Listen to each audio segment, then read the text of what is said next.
Hello and welcome to Taiwan Talk, a show where we talk about people living in Taiwan and Taiwanese people living abroad. I'm Trevor Tortomasi, and joining me in the studio today is Rifat. Hello. Hello, everyone. Very nice to be here again. Rifat is a Turkish-Taiwanese actor, comedian, and TV host.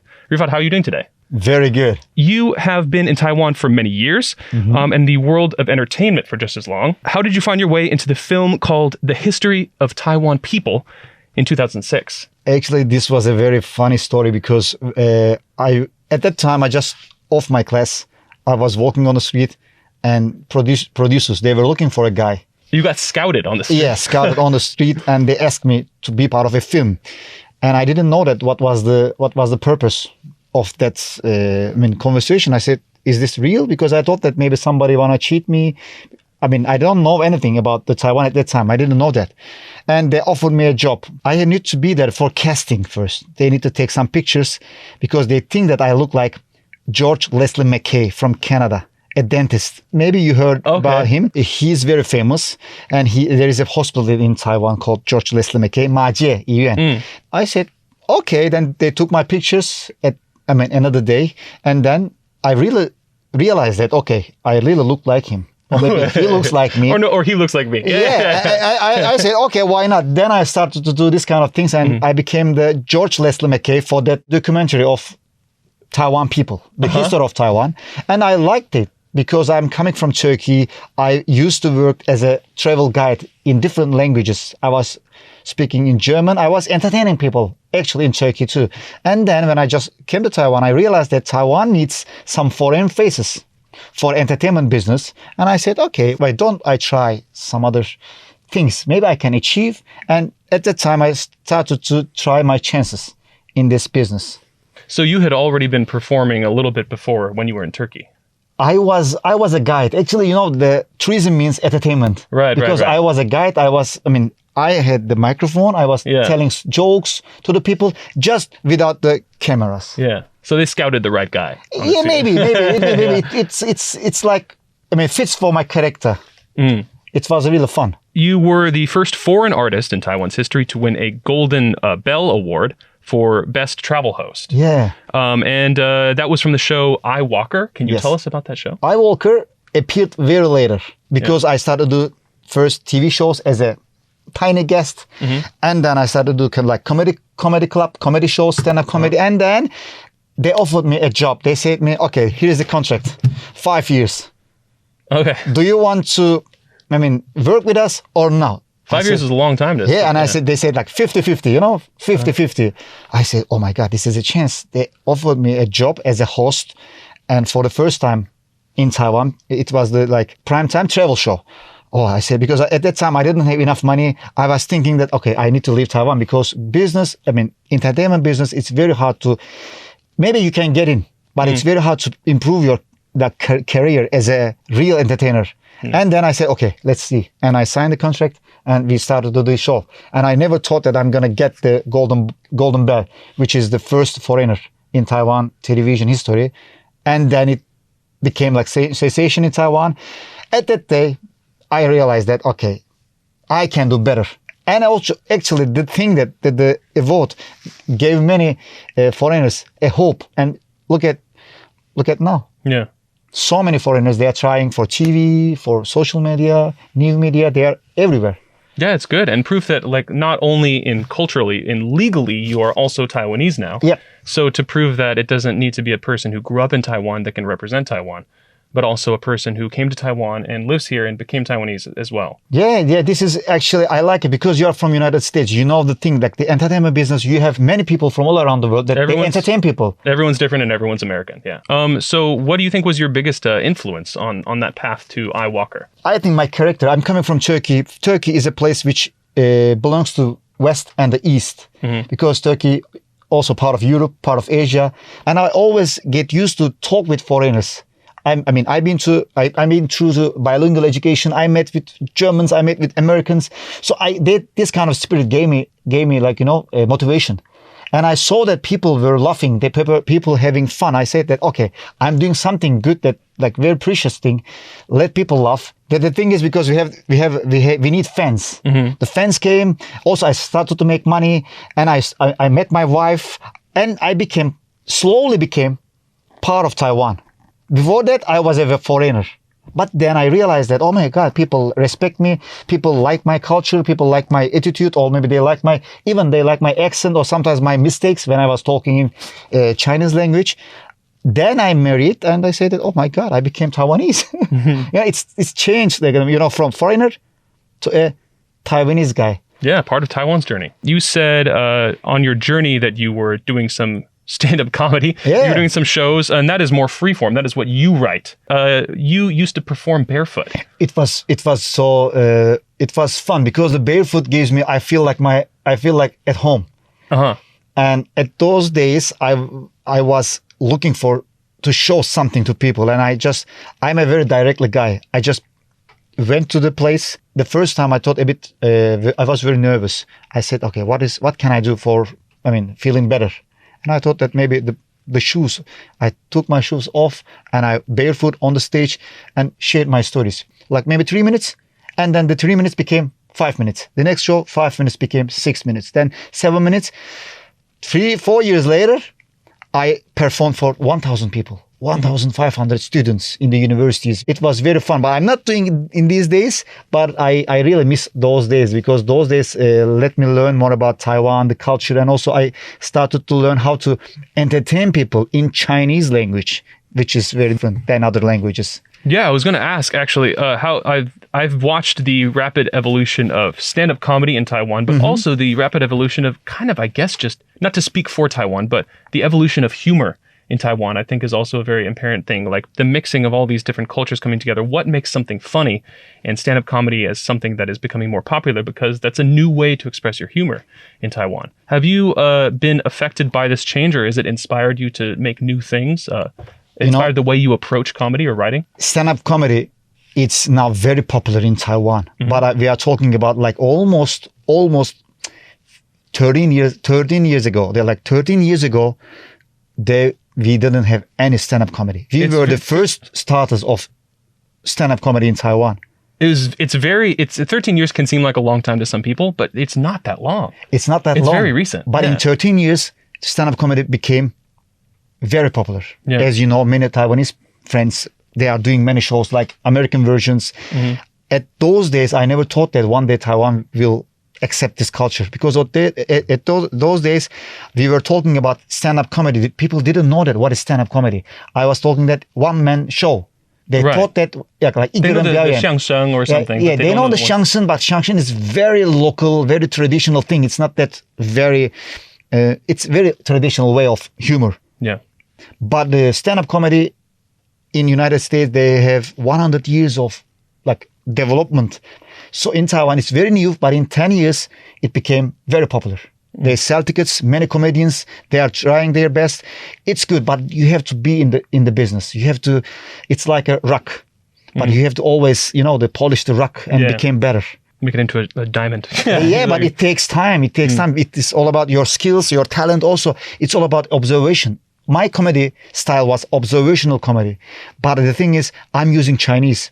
If I try to do it in my language, my native language, Turkish, I still have to sharpen my skills. It's not like, I do it in Chinese, I can do it in Turkish. It's not that way. If I go to United States, I can do it. But the thing is, I have to stay there. I have to develop the thing. I have to observe the society. I have to catch the feeling of how to talk with people, because every language is different. So it's all about time. It's all about spending your time on the stage, and it's all about learning. Okay, so now you're many years later, you're hosting stuff for TaiwanPlus. Can you tell us about your show, Live from Taiwan? Live from Taiwan, actually, it's also street interview style, which is very famous in the street interviews, very famous in Europe. But in Taiwan, it's not that common. Actually, I started to do those street interviews a couple of years ago. Those days, the name was Feng Jiegui, because my name is Feng. Yeah. Feng Jiegui. Like street ghost? Yeah. But the Jiegui I changed to the street. Okay. And then we realized that TaiwanPlus was looking for some new content, and I offered them this opportunity. I said to them, okay, if you want, we can do the same thing in English. We can do it maybe better with more cameras, more crew. And then they said, why not? We try. And then we started to make it, ask foreign friends how they feel about Taiwan, how they feel about living in Taiwan. We asked them many questions about like Taiwan brands. Let them share their story in English language and let our audiences know about Taiwan. Not like democracy, like healthcare, many things. We just started a couple of months ago. Yeah. We did 5 episodes and I'm looking forward to make more episodes because once people turn on their application, like TaiwanPlus application, or once they get on the YouTube, they can watch and they can learn many things about Taiwan from foreigners, not from Taiwanese people. It's an important perspective. Yeah. It's a perspective that you are kind of like leading the charge with. Yeah, because we want to promote Taiwan. The thing is, Taiwan needs more promotion. I mean, we are coming from United States, you are coming from States, I'm coming from Turkey. United States, you don't have promotion because you have many things. But the Taiwan is different. So Taiwan needs more promotion than the other countries. Many countries, they even don't know where Taiwan is. When I show them the map, they can't find where Taiwan is. Is it Hainan? No, it's not. Yeah. Yeah, they don't know. Like Thailand, they still don't know what is happening in Taiwan. They even don't know what Taiwan people, speak. They don't know we speak Chinese here. They don't know. So we have to promote Taiwan more than our countries. Yeah. Taiwan needs that. That's why we started to do live from Taiwan, and I got good reactions, good feedback, and through the TaiwanPlus platform, we want to do more and more. Let the people learn more about Taiwan. Maybe we are not going to reach all the world, but at least maybe some other countries, if they watch our videos, they will learn from Taiwan. What kinds of stories do you think the world needs to hear more of from Taiwan? You have, for example, one of the episodes is about gender equality in Taiwan. What else do you think? I think they can learn many things from healthcare, how the harmonious society became, because Taiwan came from agricultural society, and they can learn about the success, the progress of success, because once Taiwan was poor and became democratic, became free, and had their own identity, had their own culture, I think people can learn the process of Taiwan and then let the people learn about the Taiwanese people's sacrifice to build this society, one of the biggest economies in the world. And Taiwan is a very tiny island and one of the most freest places in the world, societies in the world, also one of the most democratic places of the world. We have high education, we have very good healthcare system, but people, they don't know about this. When they want to learn Chinese, the language, the Mandarin, they even don't relate it with Taiwan. But we can invite them to come to Taiwan, also travel in Taiwan.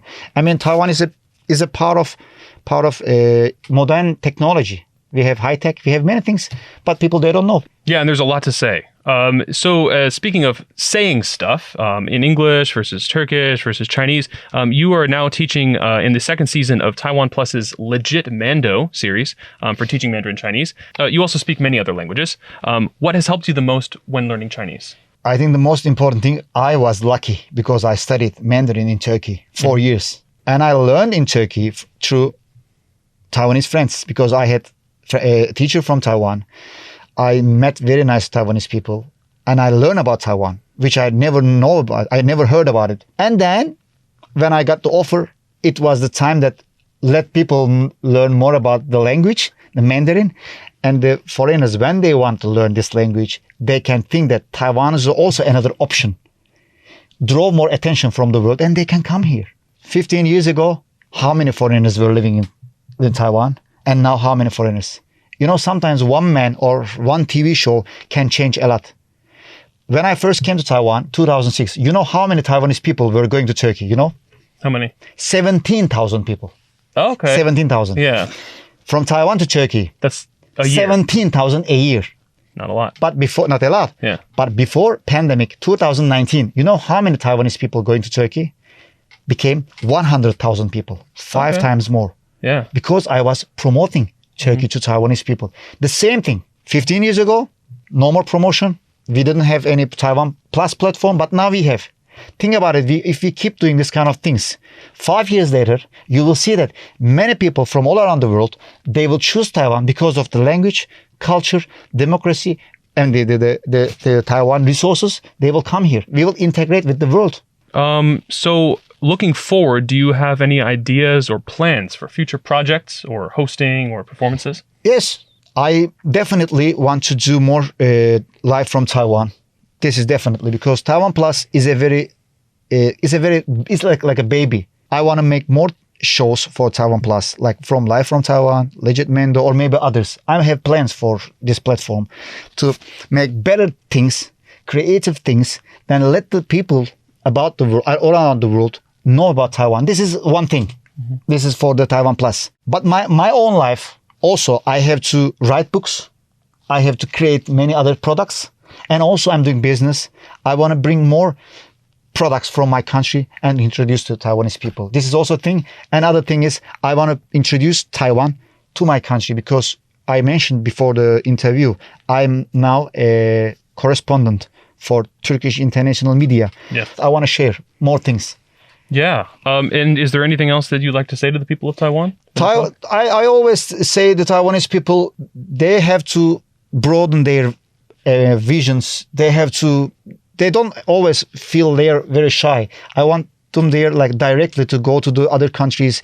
They promote Taiwan. They have to invest their education, learn other languages, and don't always stuck in Taiwan. I always tell them, don't stuck in Taiwan. So I want to let them know that they have to promote their land, their culture to the people, and they will see the results in coming years. Yeah. This is what I can say to them. And also thank you to Taiwanese audiences that they love me, they supported me, they take care of me. And this is also another thing that I want to say thank you to Taiwanese people. Yeah, acting as a bridge between Taiwan and the world, giving the people something to talk about. Thank you again for joining us in the studio today. Thank you, very appreciate it. I mean, I really love this studio. I've been here for a long time ago and also good to be here yeah. again. Yeah. This has been Rifat. Yeah, Rifat. Feng joining us today on Taiwan Talk. Until next time, I'm Trevor Tortomasi on ICRT FM 100.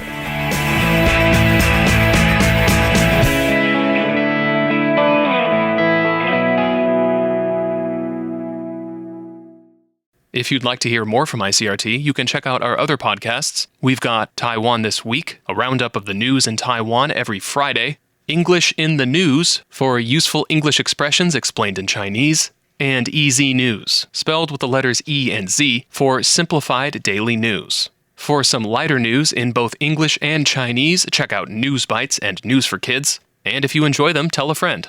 Thanks for listening.